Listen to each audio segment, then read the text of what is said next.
الحمد لله. الحمد لله الذي رفع بالعلم أناسا وأذل بالجهل آخرين، وجعل علم الفقه عمادا لهذا الدين. وأصلي وأسلم على سيدنا محمد سيد المرسلين وعلى آله وصحبه أجمعين ومن تبعهم بإحسان إلى يوم الدين.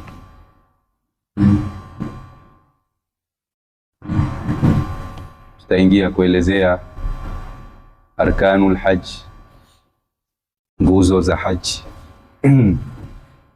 Ni muhimu sana kuzijua nguzo za haji. Ni zipi hizo nguzo za haji? Arkanul hajji sittatun, nguzo za haji ni sita. هي الإحرام والوقوف بعرفة والطواف والسعي والحلق أو التقصير والترتيب بين معظم الأركان. وأركان العمرة هي أركان الحج إلا الوقوف بعرفة. طيب، ametusajia musannif rahimahullahu ta'ala wa nafa'ana biulumihi nguzo za haji. Ukienda kuhiji, basi hakikisha hizi nguzo unazitekeleza vizuri, maana ukiharibu nguzo moja miongoni mwa nguzo za haji hizi sita, basi haja yako itakuwa imeharibika, itakuwa huna tena cha haji. Tayib, kwanza amesema ni al-ihram, kuhirimia. Kwa nini imeitwa al-ihram? Sumia bidhalika liannahu yuharrimu ala al-insani ma kana halalan qabla. Imeitwa al-ihram kwa sababu inaharamisha kwa mtu au inamuharamishia mambo ambayo ni halali kabla ya al-ihram. Vile vile takbiratul ihram imeitwa hivyo, takbiri ya kuhirimia pale unapofunga swala, kwa sababu yuharrimu ma kana halalan qablahu, uharamisha mambo yote yaliyokuwa ni halali kabla ya kuhirimia wako. Kwa hivyo hapa kuna mambo ambayo mbele takuja kuelezea ni haramu kwa mwenye kuhirimia. Ukishahirimia, ukishatia nia ya kuhirimia, basi kuna mambo utakuwa hupaswi tena kuyafanya, mambo ambayo ilikuwa unafaa kuyafanya lakini sasa yamekuwa haramu. Kwenye swala ilikuwa unafaa kula, unafaa kunywa, lakini baada ya kuhirimia yamekuwa yote hayo ni haramu. Tayib, ya kwanza ni al-ihram. Wal-ihramu huwa niyatu ad-dukhuli fi an-nusuki bi jami' awjuhihi. Ihramu si mavazi. Watu wengi wanaona ihramu ni kule kuvaa yale mavazi. Kuvaa mavazi si mujarrad wa kuwa wewe ni muhrim. Al-ihramu ni nini? Kama alivyosema mwenye kitabu hichi cha at-taqriratu sadida, asema huwa niyatu ad-dukhuli fi an-nusuki bi jami'i awjuhihi. Ni nia ya kuingia kwenye manasik, ni nia ya kuingia kwenye ibada ya haji au umra, tena bijamii au juhihi, kwa aina au namna zake zote. Kwa hivyo kuhirimia ni kufanyaje? Ni kutia nia, na kutia nia si sharti uitamke, bali ni sunna kuitamka. At-talaffudhu biha sunna, nafahamu. Wa mahalluha kama alivyosema mwenye Safinatun Najah, nia siku zote pahala pake ni kwenye moyo. Ushughulishe moyo wako na ile nia, usighafilike nayo. Na faida ya kule kutamka inasaidia moyo kuibeba ile nia yako, lakini si lazima useme nawaitul hajja au nawaitul umrata wa ahramtu bihi au biha lillahi ta'ala. Fahamu, labbaika bihajja. Kwa hivyo tumefahamu kuwa ihramu ni nia ya kuingia katika ibada tukufu ya haji au umra, tena kwa aujuhi zake zote, kwa namna zake zote, kwa aina zake zote. Sasa hizi aujuhu zake ni zipi? Yani wa aujuhu adai nusukaini ni zipi? Wamesema ni thalathatun. Hizo aujuh za nusuk ya haji na nusuk ya umra ni tatu. Kwanza ni al-ifrad. Kwanza ni al-ifrad. Maana ya al-ifrad huwa takdimu al-haji ala al-umra, ni kuitanguliza haji kabla ya umra. Hii ndio inaitwa al-ifrad. Al-ifrad, usisahauni. Wala yushtaratu an yatiya ba'dahu bi umra, lakini si sharti kuileta, yani si tumsema ni kuitanguliza haji kabla ya umra, lakini haikushartizwa baada ya haji uilete umra. Imeitwa ifrad kwa sababu waipekesha haji peke yake, sawa, mpaka mwisho. Kwa hivyo si sharti baada ya haji ufanye nini? Ufanye umra. Pia itakuwa ni ifrad, ukafanya haji peke yake ni ifrad. Sasa fa in lam ya'tamir, akitofanya umra, kana ifradan mafdhulan. Umefahamu? Kini wengi wamezoea hili na imeitwa ifrad kwa sababu ile ifradi kulli min alhaji wal umra, kwa sababu unafanya haji kando, unamaliza alafu unafanya nini? Unahirimia kwa ihram nyingine umra. Hii ndio imeitwa ifrad, na hii ni afdalul kayfiyati inda al-Imam Shafi'i. Hii ndio kaifia iliyokuwa bora zaidi kushinda kaifia zote kwa al-Imam Shafi'i. Yani al-ifrad ni bora kushinda at-tamattu na ni kushinda al-qiran. Kwa sababu gani? Likathrati ruwatihi, kwa sababu wapokezi wengi wamepokea kwamba Bwana Mtume sallallahu alaihi wasallama, au mapokezi ya wengi inaonyesha kuwa Mtume sallallahu alaihi wasallam alikuwa akipenda kufanya nini? Hii ni al-ifrad, kwanza akifanya haji peke yake mpaka mwisho kumaliza, sawa. Tayib, bi sharti an ya'tamira fi nafsi sanati allati hajja fiha, lakini kwa sharti afanye umra katika mwaka huo huo ambao amefanyaje? Amefanya haji. Kwa hivyo ubora wa hini al-ifrad ni ukimaliza haji kabla nihayati shahri dhil-hijja, huwa umefanyaje? Umefanya umra. Fanya haji mpaka mwisho, ikimalizika kabla ya kutoka mwezi wa dhul-hijja ufanye umra. Hili ndio al-ifrad. Tayib.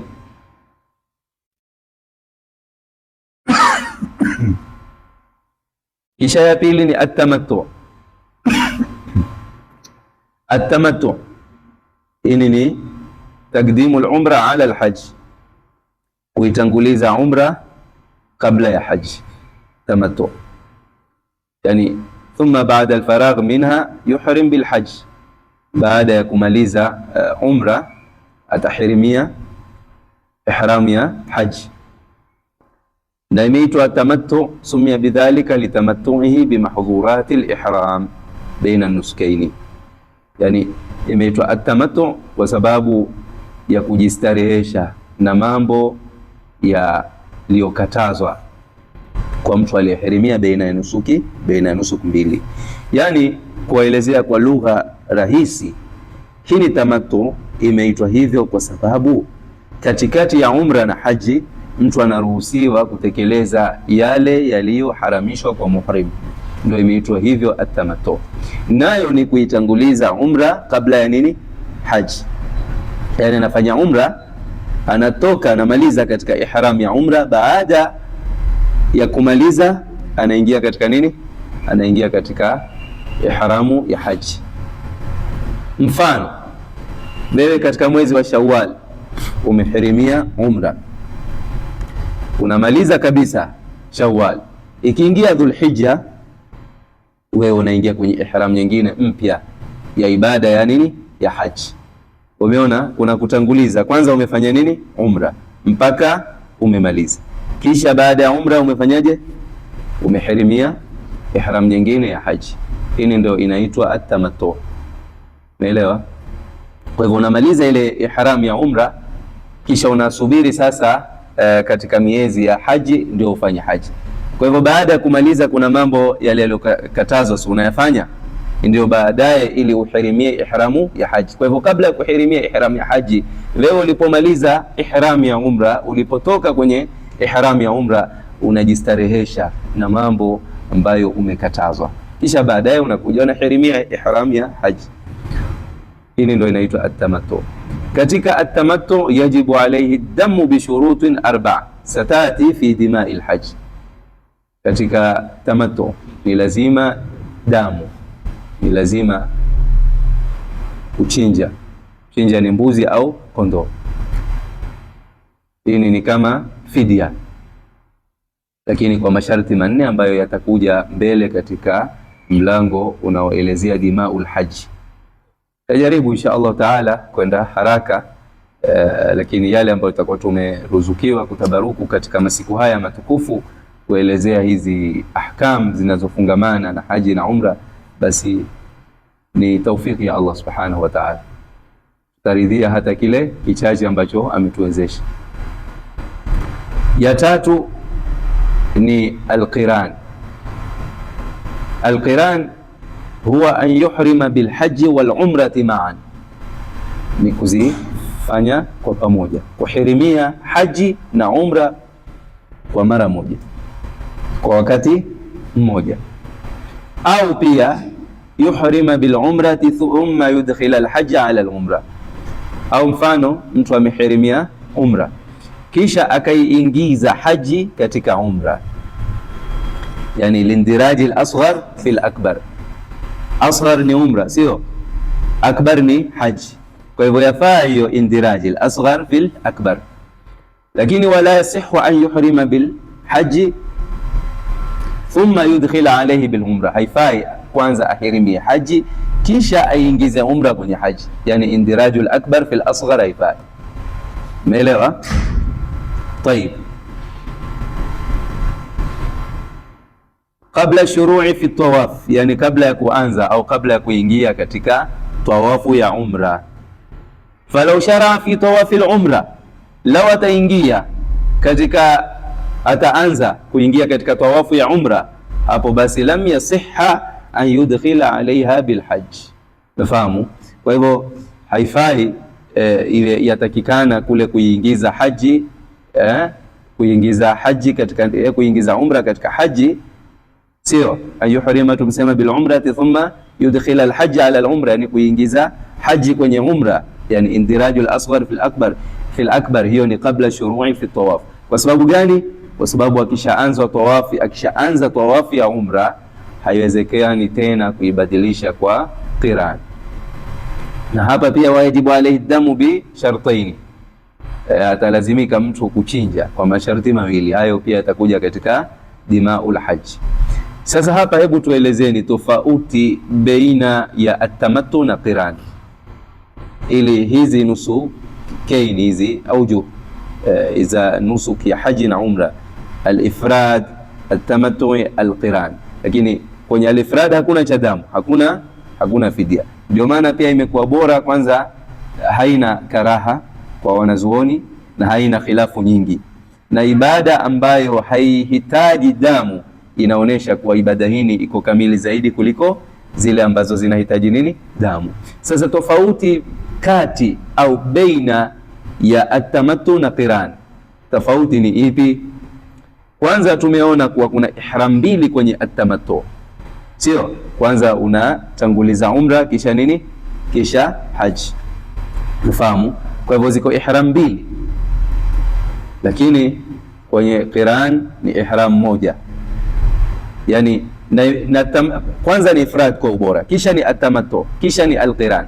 Kwa sababu kwenye atamattu wewe unaifanya ibada ya umra, unafahamu, mpaka mwisho, kisha unamaliza ile baada ya kumaliza ibada ya umra unakuja unafanya ibada ya nini? Ya haji. Ni ibada mbili, ihram mbili hizo. Lakini kwenye qiran ni ihram moja, kwenye umra na nini? Haji ni ihramu moja. Lakini angalia huku kuna ihram ngapi? Ihram mbili, ihram ya umra kisha ihram ya haji. Lakini kwenye alqiran watiania moja. Mfano nawaitu alhajja wal umrata wa ahramtu bihima lillahi ta'ala. Umeona? Lakini kwenye tamattu unasema nawaitul umra wa ahramtu biha lillahi ta'ala. Umeona, unamaliza ile umra kisha unatia nia ihram nyingine nawaitul hajja wa ahramtu bihi lillahi ta'ala. Sasa hili ni tofauti ya baina ya tamattu na qiran. Tayeb, tumeelewa kuwa pia anatoka kwenye ihram lakini kati ya umra na haji, lakini kwenye qiran hatoki, habanduki kabisa mpaka mwisho ya nini, mpaka mwisho.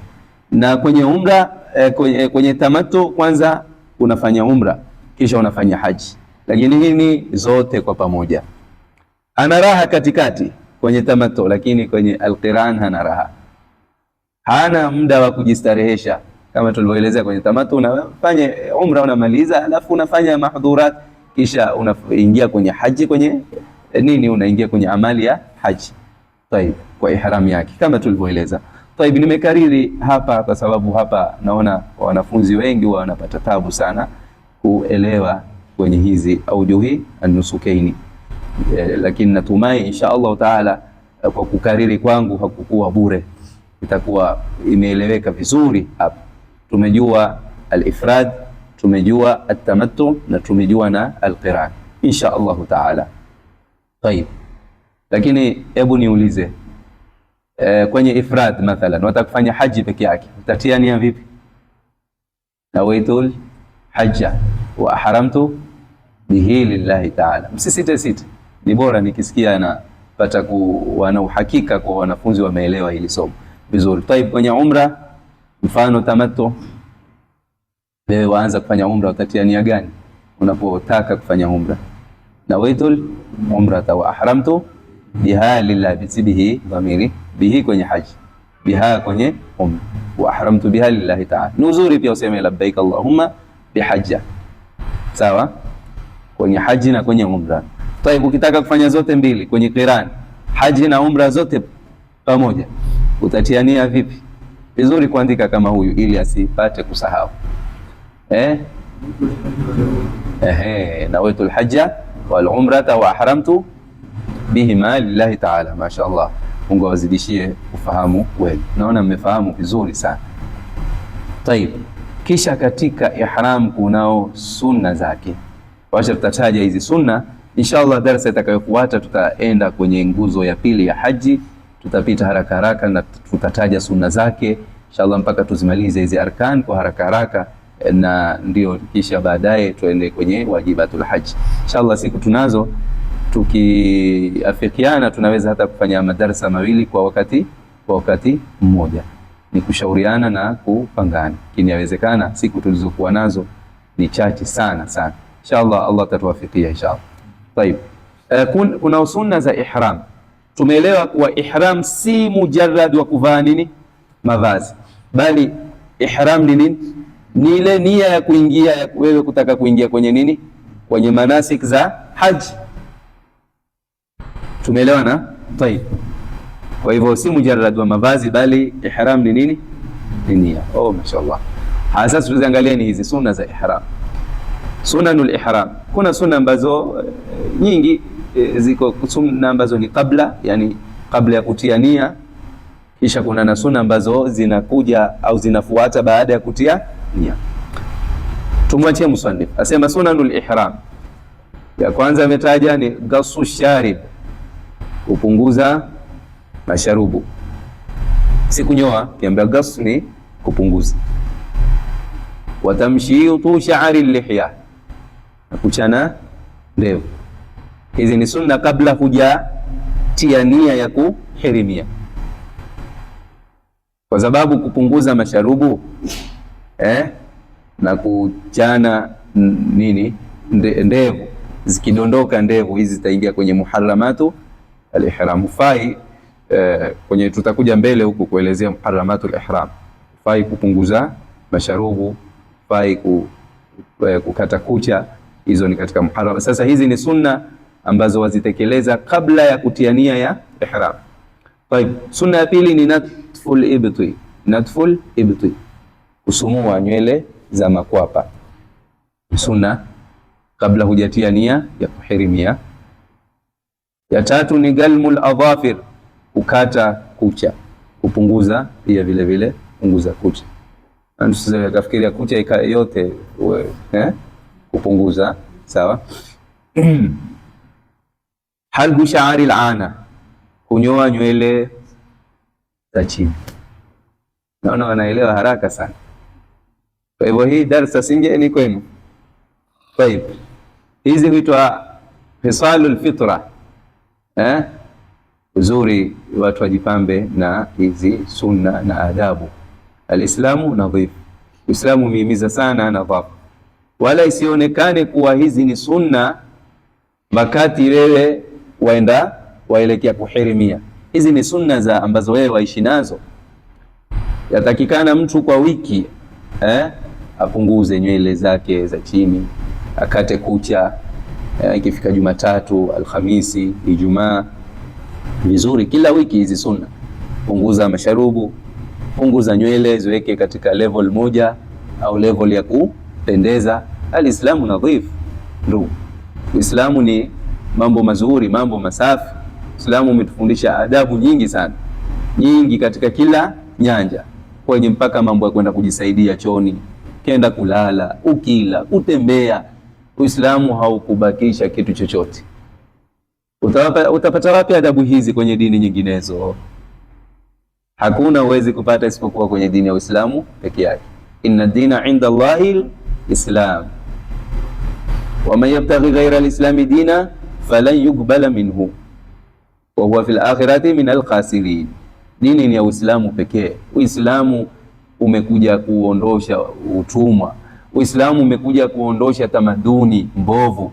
Watu walikuwa kihiji uchi kabla ya Uislamu, wakioga uchi. Kiniangalia hizi aibu hizi. Uislamu umekuja kumweka mwanadamu katika position ya kuwa yeye ni mwanadamu. Wala katika ramna bani Adam, lakini walikuwa hawaujui ubinadamu. Angalia tofauti kubwa ya mwanadamu na viumbe wengine, wanyama. Wanadamu wamepewa akili. Usiwe kama mnyama. Mnyama anaweza kujamiana na mnyama mwendani wake, na sisi twawaangalia. Lakini waweza kuniambia, lakini kuna wanadamu wengine hufanya hivyo. Si leo kwenye mitandao watu wanaeneza ufisadi, wanafanya matendo ambayo wanafanya baina mke na mume. Wale wamepewa akili, lakini hawa kuzitumia akili zao. Wamefuata mwongozo wa Iblis, shetani, katika kuwapoteza. Wamelaghaika. Si watu wa staarabu, si watu wa heshima. Kwa hivyo ukimwona mtu yoyote hajipambi na adabu za Kiislamu, huyo si mtu wa heshima. Mtu wa heshima tumewekewa sisi akhlaq. Ukijipamba nazo utafaulu. Aktharu ma yudkhilu an-nas al-jannata taqwa Allah wa husnul khuluq. Husnul khuluq mlango wake ni mpana sana. Akhlaqi si kuamiliana tu wewe na watu tu, ukazungumza nao kwa ulimi mzuri. Adabu ziko adabu nyingi sana. Kwa hivyo hizo zote adabu, wewe madamu ni Muislamu, jifunze uishi nazo. Allah tupambe na adabu za Kiislamu. Sasa kwanza tumetaja qasu sharib, natful ibti, galmul adhafir, halbu sha'ri al-ana. Hizi nne sunna za ihram kabla ya kutia nia ihram. Hizi sunna za mwanzo ni sunna ambazo zimesuniwa kwa asiyekuwa yule anayetaka kudhahi. Yani la tusannu li muridi tadhhiya, kwa yule anayetaka kuchinja mnyama siku ya Idi au katika yale siku ya ayamu tashriq, basi kwa yule ambaye ameazimia kuchinja, si sunna kwake yeye afanyaje? Hata kama wewe si haji, uende kuhiji, uko hapa maadamu wataka kuchinja, umeazimia kutaka kuchinja, kufanya udhiya, na ni sunna kubwa muakkada. Mungu amekupa uwezo, ni makruhu kuacha sunna hili. Chinja, Mungu amekupa uwezo, chinja kwa ajili ya udhiya, siache kuchinja udhiya. Kwa hivyo ukiwa wataka kuchinja, basi usikate nywele, usikate kucha. Nywele zangu zimekuwa kubwa sana na kucha zangu, basi ulikofanya hayo kabla kuingia mwezi wa Dhulhijja. Lakini baada ya mwezi wa Dhulhijja kuingia na wataka kufanya sunna tukufu kama hili, basi si sunna. Hatusemi kwa kuwa haiwi au kwa kuwa umekata hujui au shakata basi usichinji tena. Hapana, chinja na itakuwa ni sunna. Ufahamu? Na ikiwa hujui, baada ya kujua usifanye tena. Baada ya kujua usikate kucha, hata kama ulikuwa umekata nywele. Uislamu ukupatilizi mara nyingi ukiwa hujui. Ufahamu? Rufi'a al-aqlamu anil ile, kuna ile haraji imeondoshwa kwa watu fulani, anin naim hatta yastaygidha. Nafahamu? Tayeb, tusirefushe huko. Lubsu izarin wa ridain jadidain abyadain thumma maqsulain. Hiyo nimeruka. Kuna ya tano, ghuslu lil ihram, kuoga kwa ajili ya ihram, kwa ajili ya kutaka kuingia kwenye nini, nia ya kuhirimia, nia ya ihram, nia ya kuingia kwenye ibada tukufu ya haji au umra, basi yatakana uoge. Walau li haidhin, hata kwa mwanamke mwenye hedhi. Kisha lubsu izarin wa ridain jadidain abyadain thumma maghsulain, ni sunna kuvaa kikoi na rida pia. Rida ni nini? Kishale, sio? Zilizokuwa zipya tena zeupe. Thumma maghsulain, tena zilizooshwa. Tayeb. Wa yusannu lilmar'ati lubsul bayadhi, kwa mwanamke imesuniwa avae mavazi meupe. Wa yukrahu laha lubsul masbugh, na imekirishwa kwake yeye kuvaa nguo zilizopakwa rangi, nguo za kuvutia sana na zenye mapambo, au pia mavazi ya kujionyesha. Haitakikani kwa mwanamke kuvaa mavazi ya aina hii. Kwa hivyo aweza kuvaa vazi leusi, jekundu, vazi la nini, lakini rangi yenye mapambo si sunna, ni makruh. Ya saba ni tatyibul badan, ni kukitia manukato kiwiliwili. Ukiwa wataka kwenda kuhirimia, basi kabla ya kutiania ni uzuri utie manukato mwili wako.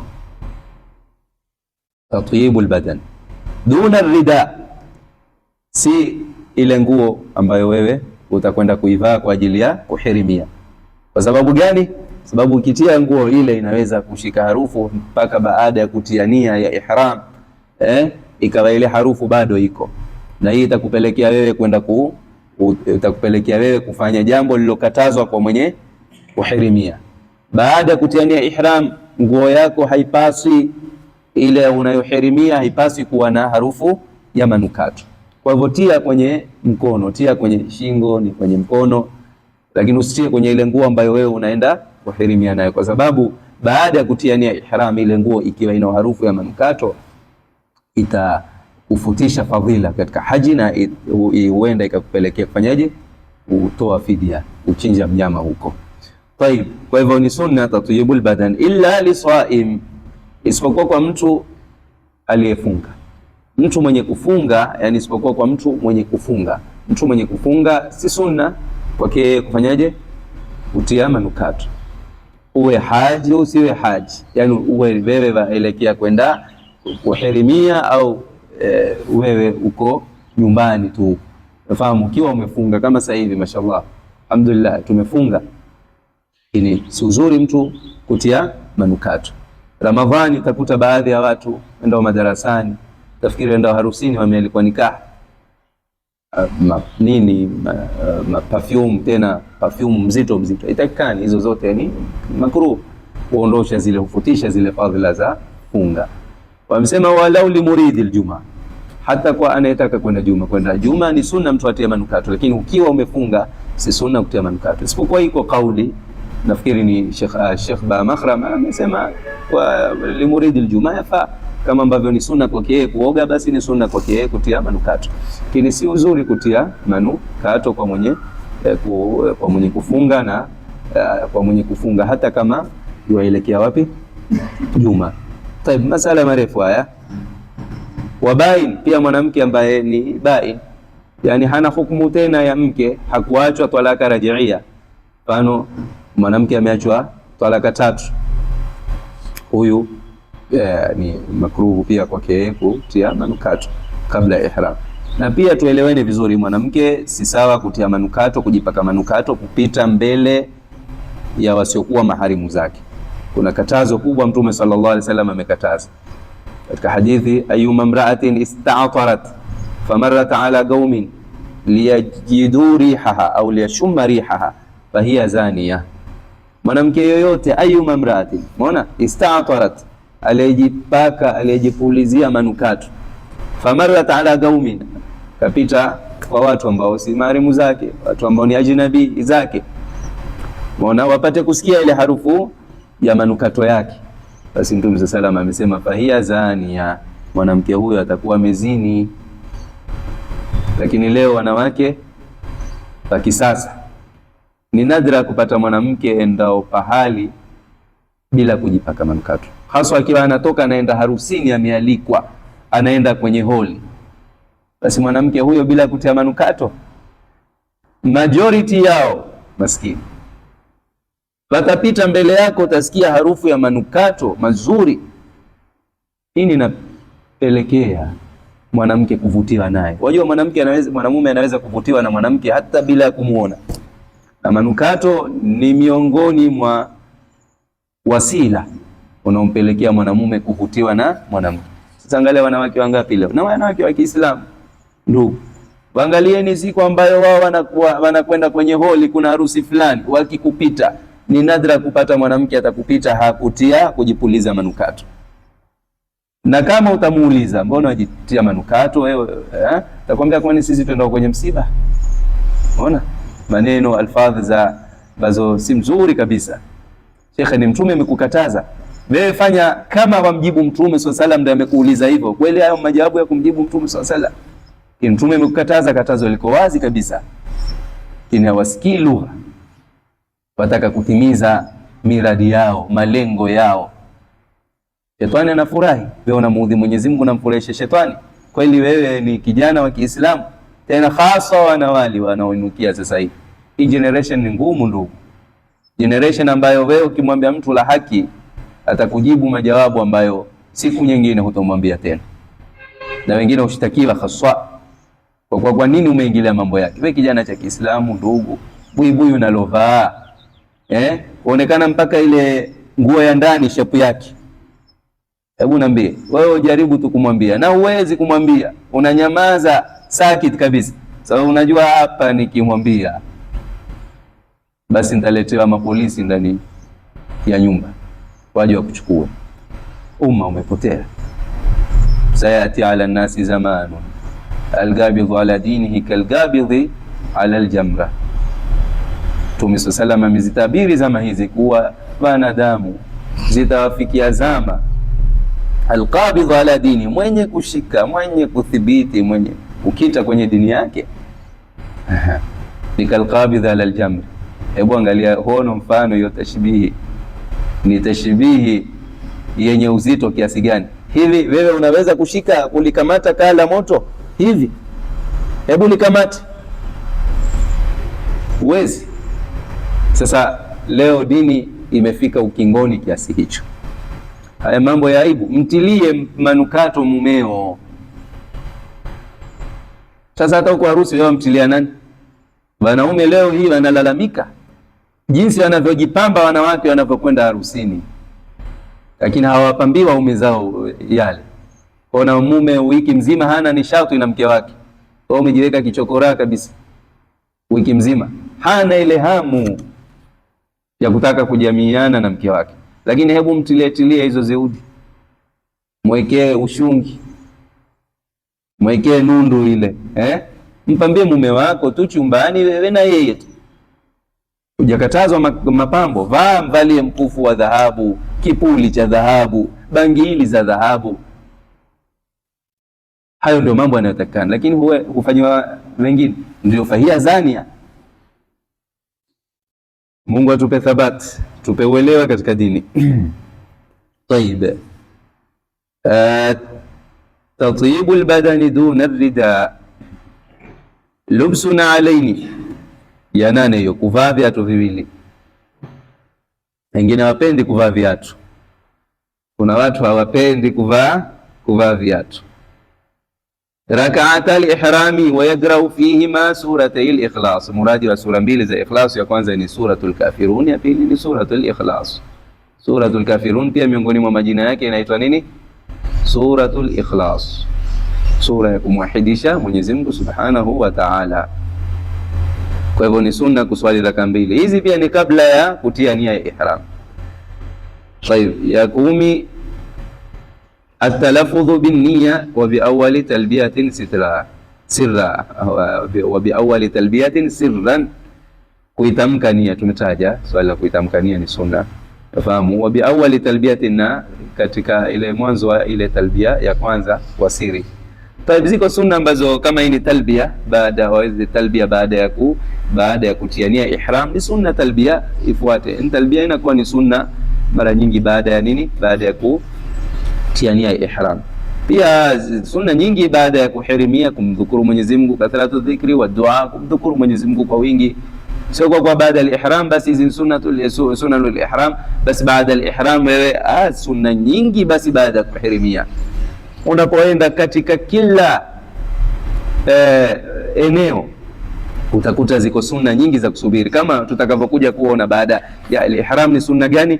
Kuna sunna kwenye ni baada ya nguzo hii ni al-wuqufu bi Arafa, takuja kutaja sunna zake zote. Hizi ni baada ya nini? Baada ya ihram. Kuna sa'i, kuna sunna zake, sawa. Kuna kunyoa, kupunguza, sunna zake. Kwa hivyo sunna ni nyingi, sunna ni nyingi, malian jiddan. Inshallah kulingana na muda mpaka hapa tutakoma. Darsa itakayofuata ni kuendelea kwenye nguzo ya pili miongoni mwa nguzo za haji. Tumetaja rukni ya kwanza ni al-ihram. Inshallah kesho tutaingia kwenye nguzo ya pili, tuiangalie nguzo tukufu kama hii ni al-wuqufu bi Arafa, na tutataja sunna zake inshallah taala, na tutakwenda baada ya hapo kwenye sunna ya tatu ambayo ni at-tawaf. Mwenyezi Mungu atuwafikie, tujalie kila la khairi, tujalie kwa min alladhina yastami'una al-qawla fayattabi'una ahsana wal afwa minkum.